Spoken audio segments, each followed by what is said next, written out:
Shalom, shalom, shalom, Israel.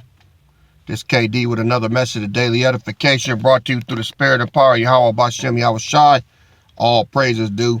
Peace and salutations, Royal House of David. Got a message today.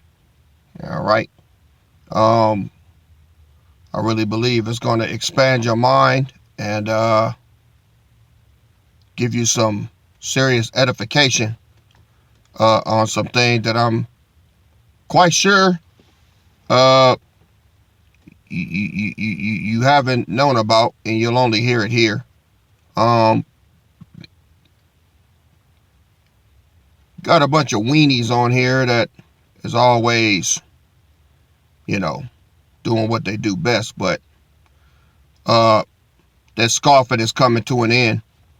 But what I want to do today is give you some enlightenment, all right, on I just call this video The Journey, and I don't think I'll be able to finish it in one sitting, so might take 2, maybe 3 takes, but I believe that you'll be edified, and I believe that your spirit will be truly blessed by what you're going to learn today.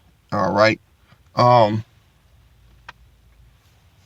without further ado, those of you, hopefully all of y'all, that have the lost books, which you should, I'm going to the first book of Adam and Eve. Wait a minute, let me find it.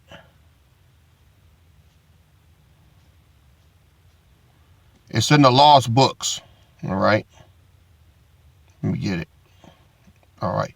Yeah, the first book of Adam and Eve, chapter 14. All right. First book of Adam and Eve, chapter 14.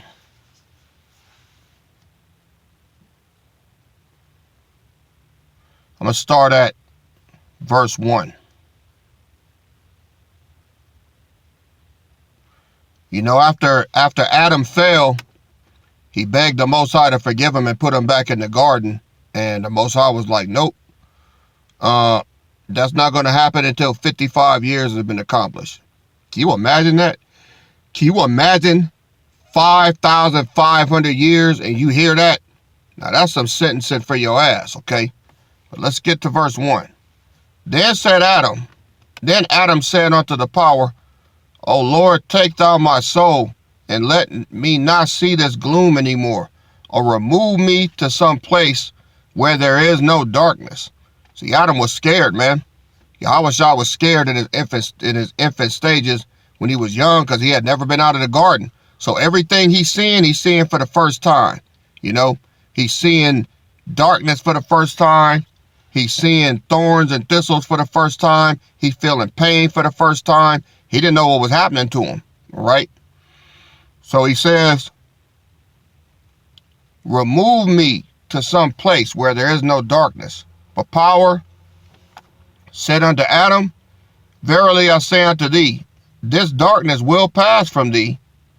Every day I have determined for thee, until the fulfillment of my covenant, when I will save thee and bring thee back again into the garden, into the abode of light that you long for, wherein is no darkness.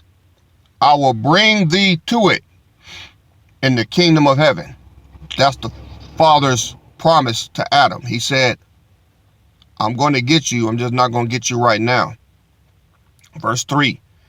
Again said Adam, the power unto Adam, all this misery that you have been made to take upon you because of your transgression will not free you from the hand of Satan, and will not save thee. He's saying nothing you can do is going to free you from Satan's hand. You are in his hands now. All right? Look at verse 4. But I will, he said, I'm going to save you. from the hand of Satan. Listen very close, y'all. He told Adam, I'm going to save you from the hand of Satan. When? When I, the Father, shall come down from heaven, and shall become flesh of thy seed, and take upon me the infirmity from which you suffer. Then the darkness that came upon you in this cave shall come upon me in the grave, when I am in the flesh of your seed. And I, who am without years, shall be subject to the reckoning of years, of times, of months, and of days. And I shall be reckoned as one of the sons of men, in order to save you. And power ceased to commune with Adam. So he told Adam, you transgressed, right? And I'm going to save you from that. I'm going to have to go through the same things that you go through in order to save you. That's what the Father said. He said, I'm going to have to take on mortal flesh and come down into earth where Satan is ruling, and go through everything that you're going through in order to save you. Something, huh? Let's go over to chapter 20.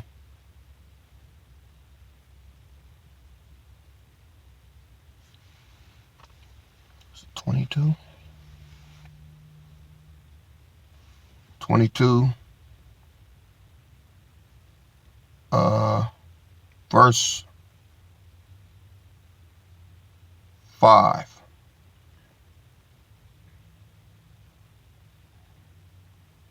You know what? Verse 4. First book of Adam, chapter 22, verse 4. Then power said to Adam, so long as you was keeping my commandments, my light and my grace rested on you. But when you did transgress my commandment, sorrow and misery befell thee in this land. Verse 5. And Adam wept and said, O Lord, do not cut me off for this, neither smite me with heavy plagues, nor yet repay me according to my sin. For we of our own will did transgress thy commandment and forsook thy law, and sought to become gods like unto thee, when Satan, the enemy, deceived us. Verse 6. Then power said again unto Adam, because you have borne fear and trembling in this land, languor and suffering, treading and walking about, going up on this mountain and dying from it, I will take all this upon myself in order to save thee. Now I have to begin with that, y'all, because we've tracked Yahushua throughout the scriptures. We know that he was Adam. We know he was Solomon. All right. We know all of that. But did you know that the Father was tracking him the whole time? Even now. Even now. I'm going to show you. Now, with that introduction, I want us to go to King James. And I'm going to show you where it started at. Remember what the Father said. He said, I'm going to take all these things upon myself. Right? The same way you suffered, Adam, Solomon, Yahushua, I'm going to suffer. I'm going to track you throughout the ages. And at the end of time, you're going to save Israel, but I'm going to save you. Job, chapter 2, starting at verse 1. Let's listen. Again, there was a day when the sons of power came to present themselves before the Lord, and Satan came also among them to present himself before the Lord. Now, the sons of the power came up, and Satan was with them, right? Verse 2. And the Lord said unto Satan, From whence comest thou? And Satan answered the Lord, and said, From going to and fro in the earth, and from walking up and down in it. Verse 3. And the Lord said unto Satan, Hast thou considered my servant Job, that there is none like him in the earth, a perfect and upright man, one that feareth the power and escheweth evil, and still he holdeth fast his integrity, although thou movest me against him to destroy him without cause. And Satan said unto the Lord, and said, Skin for skin, yeah, all that man hath will he give for his life. And put forth thy hand now, and touch his bone and his flesh, and he will curse thee to your face. And the Lord said unto Satan, Behold, he is in thy hand, but save his life. And Satan went forth from the presence of the Lord, and smote Job with sore boils from the sole of his foot unto his crown. Right? And you know all of the other things that Satan did. He even to Job. I'll read down to verse 10. And he took him a potsherd to scrape himself withal, and he sat down among the ashes. Verse 9. Then said his wife unto him, Dost thou still retain thine integrity? Curse God and die. But he said unto her, Thou speakest as one of the foolish women speaketh. What, shall we receive good at the hand of the power, and shall we not receive evil? And all this did not Job sin with his lips. Now,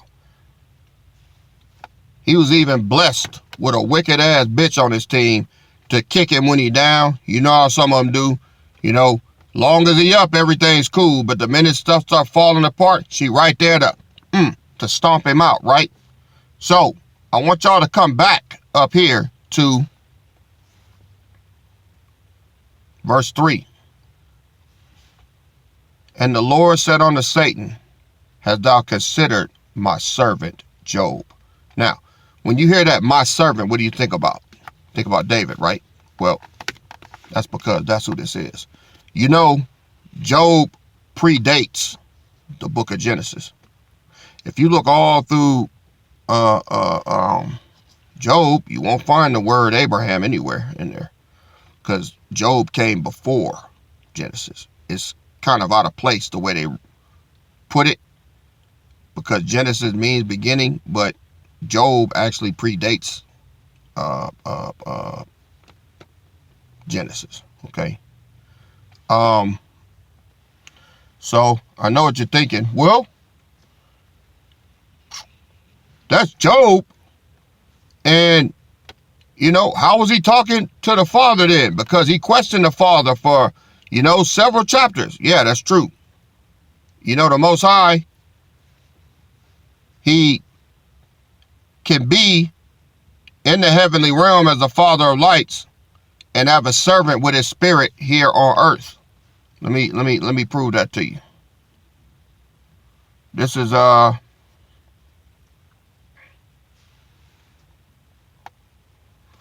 Hebrews chapter 10. All right. Hebrews chapter 10.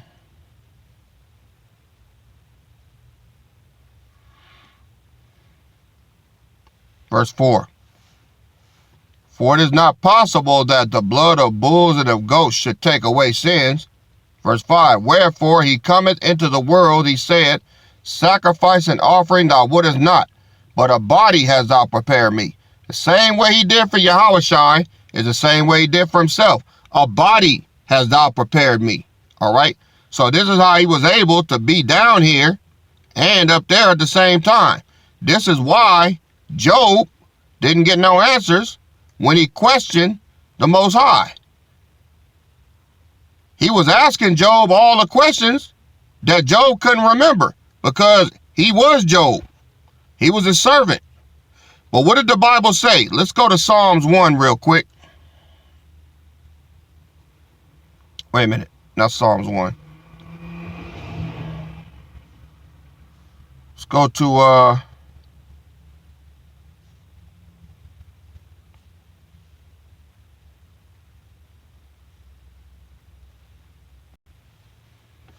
All right, let's go to Ecclesiastes chapter 1 and 11 real quick.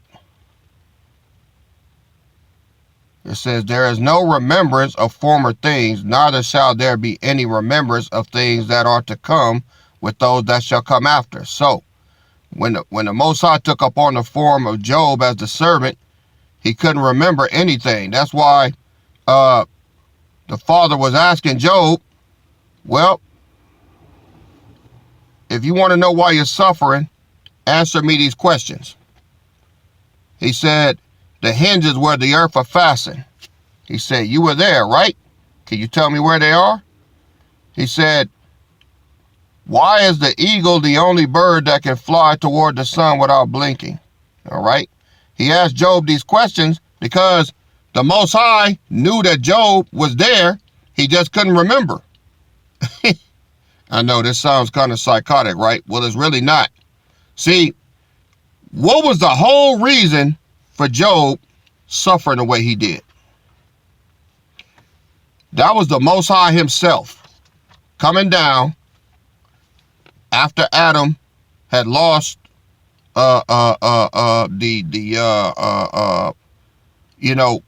had got kicked out of the garden. Job was actually Adam's father coming down and making a stand against Satan. He said, all right, I'm here in the flesh. Do what you want to me. You'll never break me.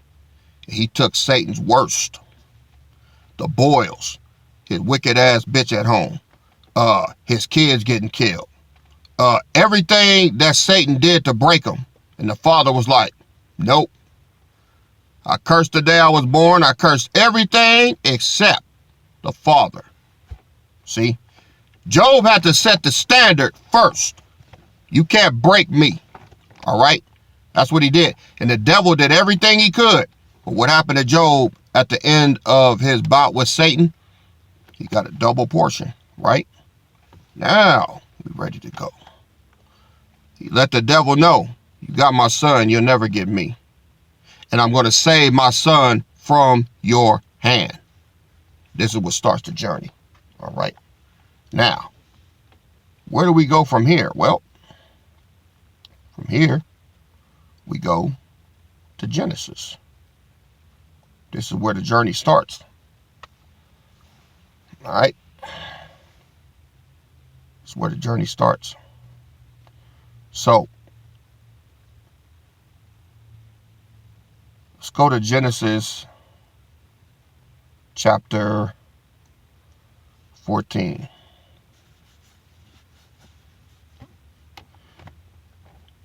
Abraham steps on the scene, right? Well, who was Abraham? Abraham was David also. I'm going to prove it to you.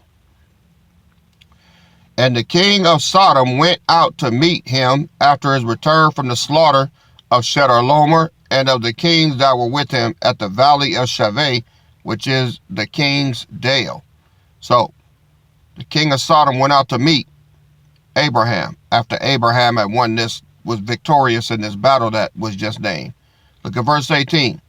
And Melchizedek, king of Salem, brought forth bread and wine, and he was the priest of the Most High Power.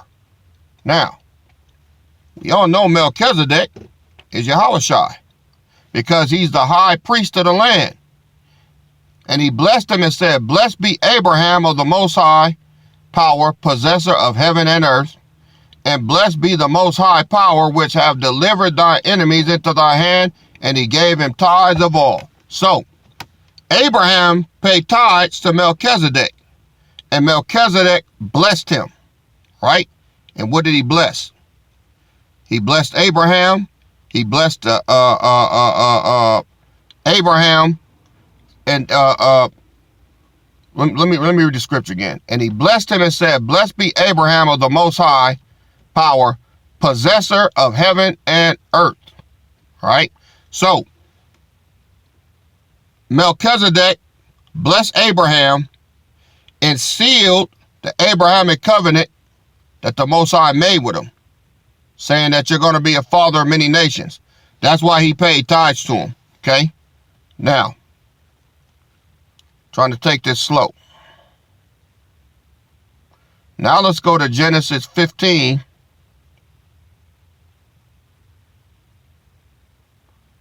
And 1. Now after he paid tithes, right? After he gave him tithes of all, what happened? Melchizedek goes away. And then Abraham is promised a son. Look at verse 1. After these things, the word of the Lord came unto Abraham in a vision, saying, Fear not, Abram, I am thy shield and thy exceeding great reward. And Abram said, Lord power, what will you give me, seeing I go childless? And the steward of my house is the Eliezer of Damascus. And Abram said, Behold, to me thou hast given no seed, and lo, one born in my house is my heir. And behold, the word of the Lord came on him, saying, This shall not be thy heir, but he that shall come forth of thy own bowels shall be thy heir. And he brought him forth abroad and said, Look now toward heaven, and tell the stars if thou be able to number them. And he said unto him, So shall thy seed be. And he believed the Lord, and he counted it to him for righteousness. All right. And he said unto him, I am the Lord that brought thee out of Ur of the Chaldees to give thee this land to inherit it. And he said, Lord power, whereby shall I know that I shall inherit it? And he said unto him, Take me an heifer of 3 years old, and a she-goat of 3 years old, and a ram of 3 years old, that's 3 threes, right? And a turtle dove, and a young pigeon. And he took unto him all these, and divided them in the midst, and laid each piece one against another. But the birds he divided not. And when the fowls came down upon the carcasses, Abram drove them away. And when the sun was going down, a deep sleep fell upon Abram, and lo, an horror of great darkness fell upon him. And he said unto Abraham, Abram, know of a surety that your seed shall be a stranger in a land that is not theirs, and shall serve them, and they shall afflict them 400 years. And also that nation whom they shall serve will I judge, and afterward they shall come out with great substance. That's where we are now. Look at verse 15. And you shall go to your fathers in peace, and shall be buried in a good old age. But in the 4th generation they shall come hither again, for the iniquity of the Amorites is not yet full. And it came to pass that when the sun went down, and it was dark, behold, a smoking furnace and a burning lamp that passed between those pieces. In the same day, the Lord made a covenant with Abraham, saying, Unto your seed have I given this land, and from the river of Egypt unto the great river Euphrates, the Kenites and the Kenizzites and the Cadmonites and the Hittites and the Perizzites and the Rephaims and the Amorites and the Canaanites and the Girgashites and the Jebusites. All right. So the Lord gave all this to Abraham, right? Why? Well, he passed the first test as Job. He was unbreakable. Now he passed the second test, faith. All right. This is how we know it's David. All right. This is how we know it's David. David is known as the Lord's servant, right? So the whole chapter 15, all right. The whole chapter 15, all of that's being established. All right. Now, let's go to Psalms 89.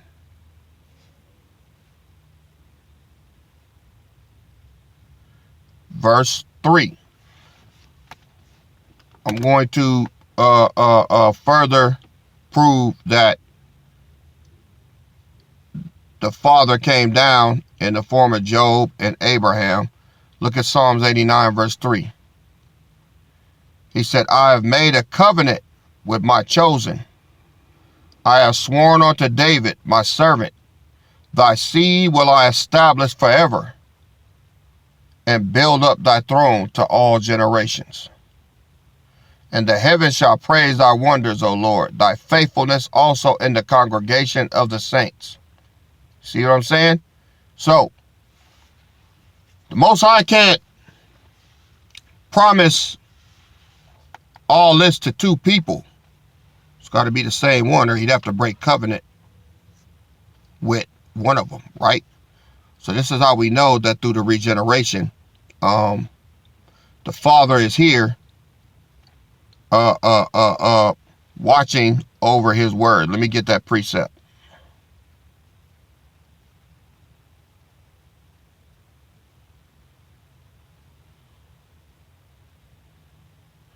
This is Jeremiah chapter 1,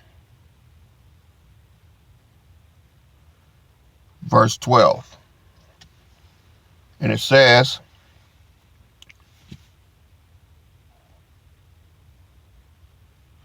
then said the Lord unto me, thou hast what? You know what? I'll start at verse 11.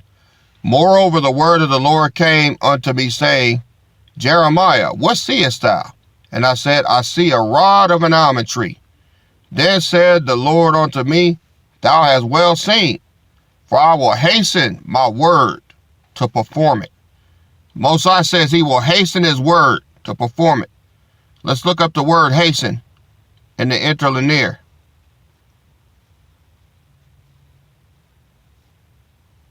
Word hasten is sakad, H8245.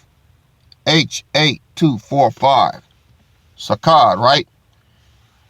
And the definition of hasten is to wake, watch, be alert, to keep watch of, be wakeful over, to be wakeful. All right? It means to watch over it.